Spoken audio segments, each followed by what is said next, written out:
Bonjour à tous, comme promis, voici la correction des exercices que je vous ai donné à faire pour la semaine 3. Donc j'espère que tout le monde a bien fait ces exercices, a au moins essayé de les faire.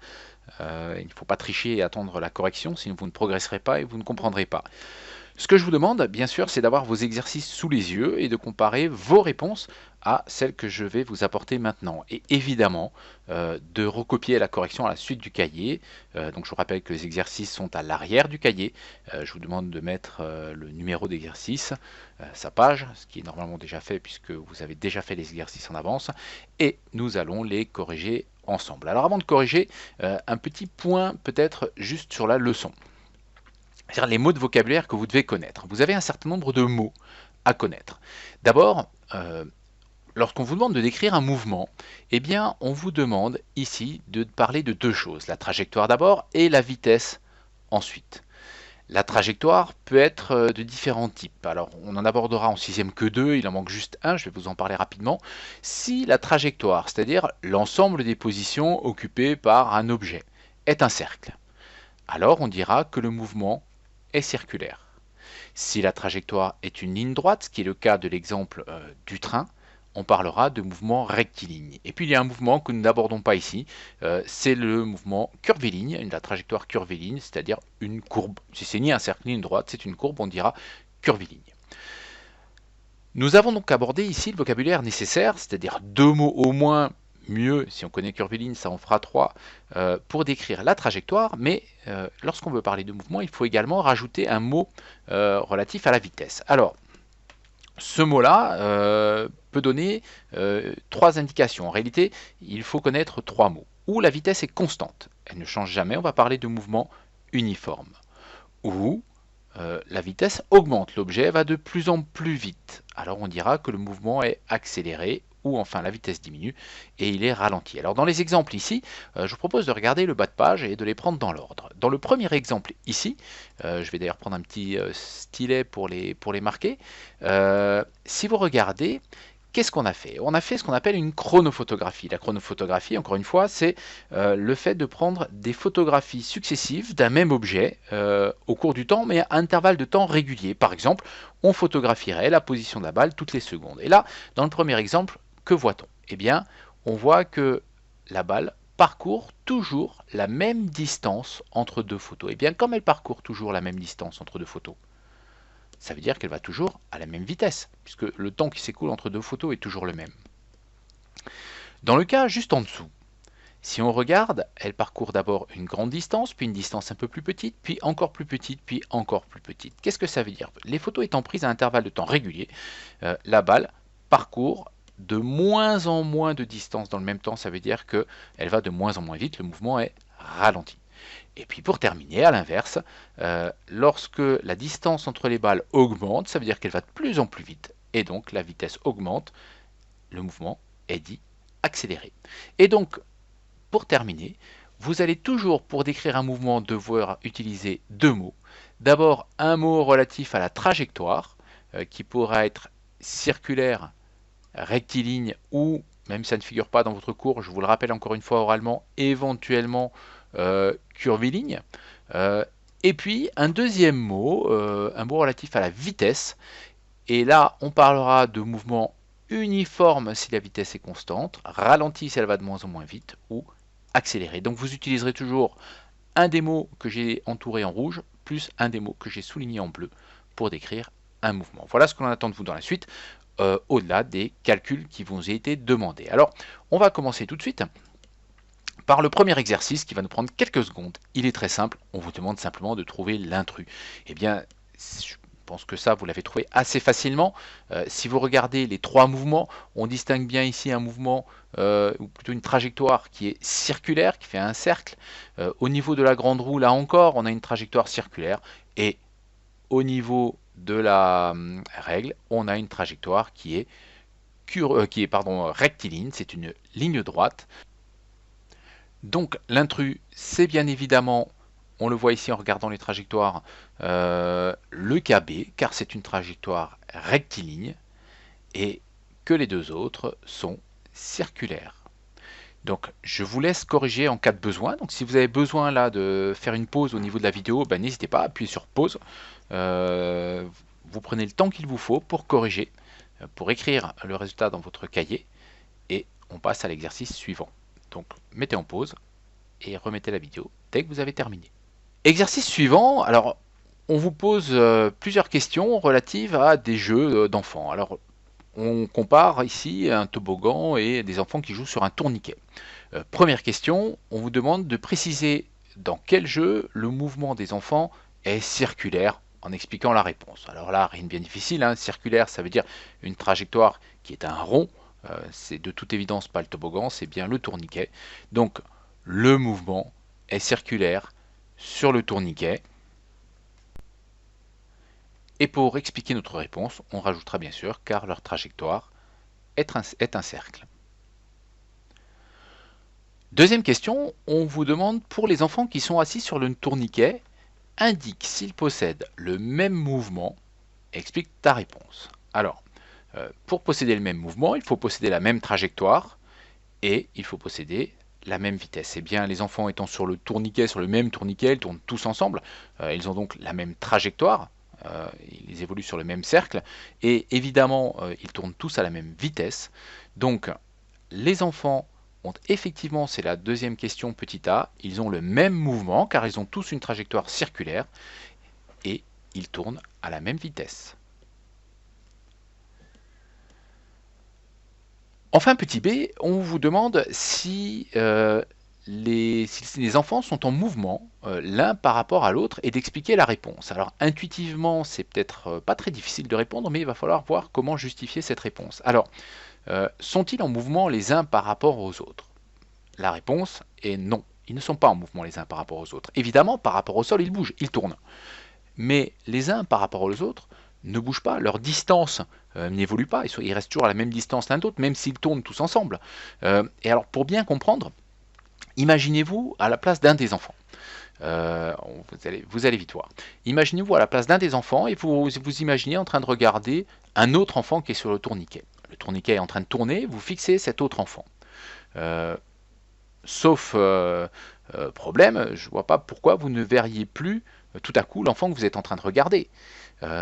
Donc, celui que vous regardez, vous le verrez toujours. Il ne va pas disparaître comme ça de votre champ de vision. Et pourquoi vous le verrez toujours? Parce que lui ne se déplace pas. Ne se déplaçant pas, il ne sortira pas de votre champ de vision. Et vous non plus, vous ne vous déplacez pas.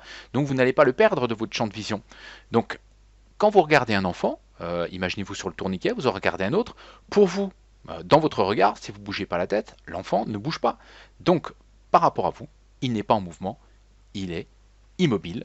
C'est la réponse B. Là encore, je vous invite à mettre la vidéo en pause, le temps de corriger tout ce qu'il est nécessaire de corriger. Essayez de bien comprendre chaque réponse, pourquoi nous avons répondu cela. Je vous laisse corriger et nous nous retrouvons après la pause dans quelques secondes avec l'exercice suivant. L'exercice numéro 7 est sans doute celui qui va nous occuper le plus longtemps, essentiellement à cause de la question C qui va nous demander un petit calcul de vitesse. Alors, commençons par le plus simple. Dans l'exercice numéro 7, donc on vous parle de Paul et de sa sœur Marie qui vont participer à une randonnée en VTT. Vous avez les données du parcours, on vous demande quelle est la longueur du parcours. Rien de très compliqué, il suffit de bien lire les informations données dans le tableau. Et bien entendu, la longueur du parcours, elle est de 8 km. C'est indiqué dans le tableau, distance égale 8 km. Jusque-là, rien de difficile. À la deuxième question, on vous dit que Paul a pour objectif de parcourir cette distance en 1 heure, avec une vitesse constante. Quelle est en km par heure la vitesse qu'il devra adopter? Et bien là encore, rien de compliqué. Nous savons qu'il veut parcourir 8 km en 1 heure à vitesse constante. Sa vitesse devra donc être de 8 km par heure. C'est essentiellement sur la question C qu'il va falloir nous attarder un petit peu. Alors, question C, on vous dit que sa sœur Marie, qui s'est entraînée pendant l'année, elle veut atteindre la ligne d'arrivée en 30 minutes. À quelle vitesse? En mètres par seconde, c'est important. À quelle vitesse constante devra-t-elle rouler? Eh bien, puisqu'on veut la vitesse en mètres par seconde, ça veut dire que la distance, il va nous falloir la connaître en mètres, et le temps en secondes, pas en minutes. Alors il faut convertir, il faut que vous sachiez convertir un certain nombre de choses. Je vous propose de commencer peut-être par le plus simple, les kilomètres en mètres. Alors une correspondance à connaître par cœur, eh bien ici, pour passer de kilomètres en mètres, vous devez savoir que 1 km c'est égal à 1000 mètres, donc que l'on fait fois 1000. Eh bien si 1 km est égal à 1000 mètres, 8 km c'est 8 fois plus, ce sera 8000 mètres. Pour convertir les minutes en secondes, il faut savoir que 1 minute est égale à 60 secondes.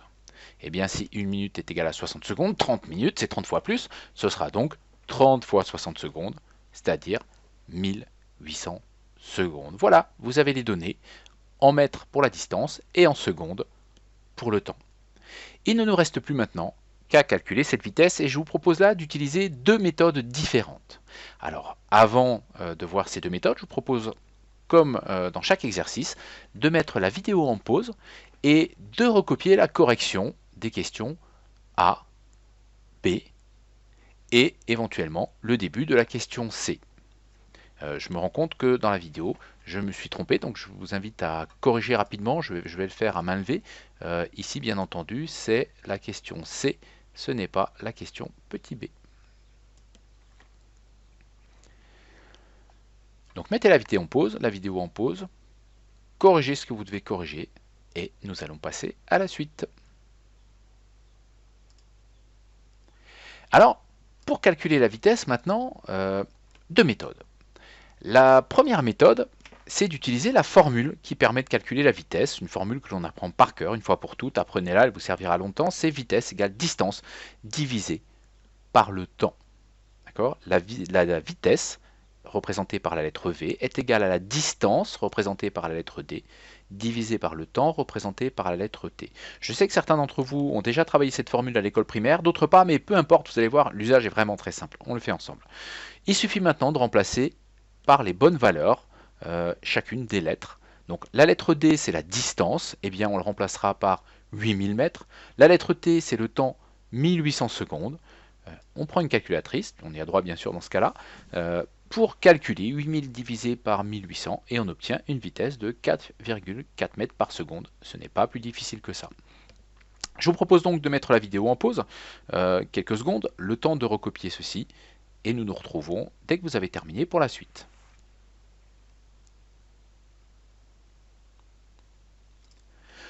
Deuxième méthode maintenant, on peut utiliser un tableau de proportionnalité. Alors ça c'est un outil que vous connaissez, c'est pas très compliqué. On met dans un tableau en colonne les grandeurs que l'on connaît déjà pour les comparer aux grandeurs que l'on cherche. Alors nous, qu'est-ce qu'on sait? On sait parce qu'on nous le dit, pour parcourir la distance de 8000 mètres, il nous faut 1800 secondes. Il faut à partir de là réfléchir au sens de la vitesse. Qu'est-ce que c'est que la vitesse? La vitesse, c'est la distance que je parcours en une seconde. Si j'ai une vitesse de 10 mètres par seconde, ça veut dire qu'en une seconde, je parcours 10 mètres. Donc, ce qu'il nous faut trouver ici, c'est, connaissant la distance parcourue en 1800 secondes, quelle distance je parcours en une seconde. Et là, le calcul à faire devrait vous apparaître. Si ce n'est pas le cas, je vous donne un petit mémo technique. Je vous rappelle que pour trouver la valeur que l'on cherche, donc pour nous la vitesse, puisque c'est la distance parcourue en une seconde, vous allez devoir ici multiplier entre les deux valeurs qui sont en diagonale pour diviser par celle que j'ai entourée, celle qui reste seule, 1800. Voilà le calcul. La vitesse, c'est 1 fois 8000 sur 1800. Et d'ailleurs, si on compare à ce qu'on avait tout à l'heure, vous vous souvenez, 8000 c'est la distance, 1800 c'est le temps, la vitesse c'est bien égal à la distance fois 1, donc la distance divisé par le temps, 1800 secondes. Le résultat, bien évidemment le même que tout à l'heure, 4,4 mètres par seconde. Je vous propose de mettre la vidéo en pause le temps de recopier la correction et nous nous retrouvons pour le dernier exercice. Pour terminer, dernier exercice, on vous propose cette fois-ci d'étudier ou d'observer une athlète qui court sur une piste d'athlétisme et de répondre aux différentes questions. Alors d'abord, j'espère que vous avez pris le temps de lire correctement l'énoncé. Si ce n'était pas le cas, eh bien, je vous invite alors à mettre la vidéo en pause, le temps de bien le relire, de l'avoir en tête, c'est important, et de répondre aux différentes questions. Alors première question, on vous dit qu'il y a une personne qui va filmer Jade, qui va s'occuper d'ailleurs de faire la chronophotographie. Alexandre, on nous le dit, est immobile sur la piste. de demi-fond. Et on nous demande s'il est en mouvement par rapport à Jade. Alors, ici, la réponse, je vais vous l'apporter tout de suite, mais il va falloir qu'on l'explique un petit peu. Alexandre est bien en mouvement par rapport à Jade, mais il est immobile par rapport à la piste. Alors pour bien comprendre, imaginez Alexandre posé, vous pourriez être Alexandre, hein, là où vous êtes, immobile, vous ne bougez pas et vous filmez devant vous, ou vous photographiez les différentes positions de Jade qui court.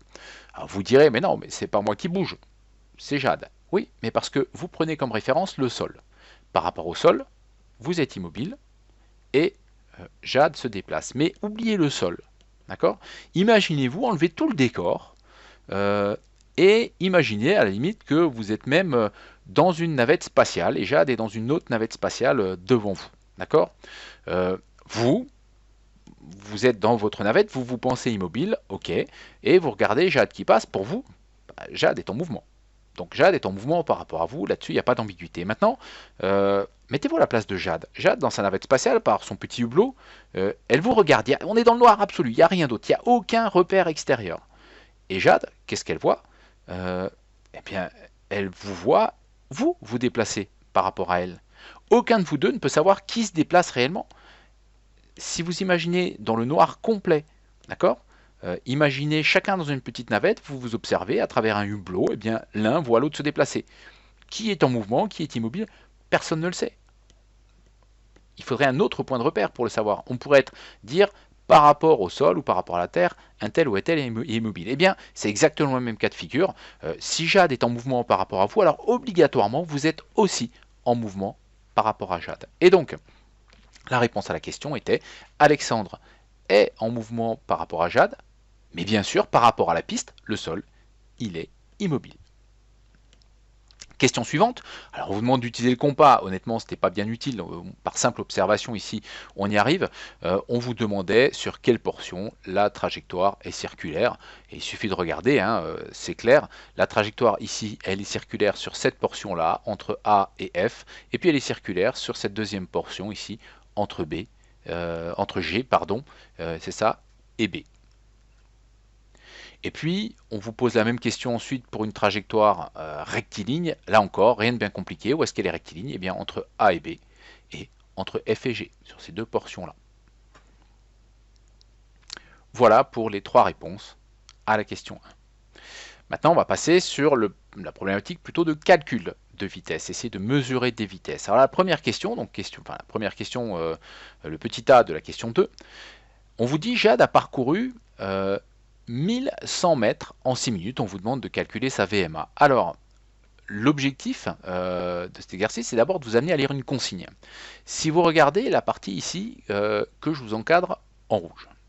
Pour déterminer la VMA, c'est indiqué en kilomètres par heure, il faut diviser la distance parcourue, laquelle? La distance dont on parle juste avant, hein, la distance parcourue en 6 minutes, par 100. Et bien ça tombe bien, on nous le dit. Jade a parcouru 1100 mètres en 6 minutes. Il faut donc diviser les 1100 mètres ici par 100 pour obtenir le résultat 11 km par heure. Donc la VMA, la vitesse maximale aérobie de Jade, est de 11 km par heure. Question B, là encore, peut-être la plus compliquée, en tout cas la plus longue, bien que comme nous avons fait exactement la même chose dans l'exercice précédent, nous allons aller plutôt vite. On vous demande de calculer en mètres par seconde la vitesse de Jade. En nous donnant la distance ici, 1320 mètres, donc la distance est déjà en mètres, mais le temps est en minutes. Donc là encore, une petite conversion s'impose. Comme tout à l'heure, on va aller vite. 1 minute, c'est 60 secondes, donc 9 minutes, c'est 9 fois 60, 540 secondes. À partir de là, les deux méthodes vues tout à l'heure fonctionnent. On va les revoir rapidement. Je ne vais pas m'attarder longtemps, on l'a déjà vu. Prenez votre temps, vous, par contre, pour bien comprendre s'il y en a besoin. Première méthode, utilisation de la formule. Vitesse égale distance divisée par temps. La distance est donnée dans l'énoncé, 1320 mètres. Le temps, on vient de le calculer en convertissant les 9 minutes en secondes, 540 secondes. On obtient un résultat de 2,44 mètres par seconde. Autre méthode, proportionnalité. Comme tout à l'heure, tableau de proportionnalité, on met dans le même tableau ce que l'on sait et ce que l'on cherche, bien entendu, dans une même colonne. Il faut avoir des mêmes grandeurs, on ne peut pas mélanger les mètres et les secondes. Donc dans une même colonne, ici par exemple, on aura le temps, et dans l'autre colonne, on aura les distances. Nous, ce que l'on sait, c'est qu'en 540 secondes, on parcourt une distance de 1320 mètres. Là encore, on cherche la vitesse. La vitesse, je vous rappelle que c'est la distance parcourue par seconde, donc en une seconde. Le calcul est le même que tout à l'heure, on y revient. Il faut multiplier entre eux les deux grandeurs qui sont dans la diagonale et diviser par celle qui reste toute seule, ici encadrée en bleu. Donc le calcul est bien de 1320 fois 1, divisé par 540. Et là, j'ai fait une faute.